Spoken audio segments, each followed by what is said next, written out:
Hey boosters, welcome back to a brand new video on the Supertrend strategy. This time around we are doing the Supertrend with our Bollinger Bands.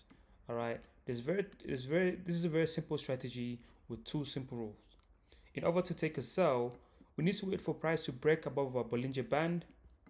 As such, price is broken above our Bollinger Band, and we need to wait for a sell signal, and we finally had one right here. That was a nice trade, as you can see. That's a nice trade.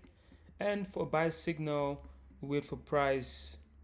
We simply wait for price to break below our Bollinger Band right here.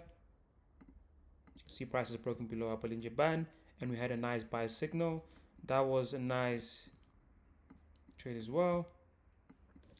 It is a two-step easy process for anyone on any level to trade.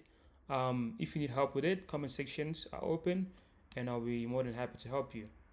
Thanks for watching, and I'll see you in the next video.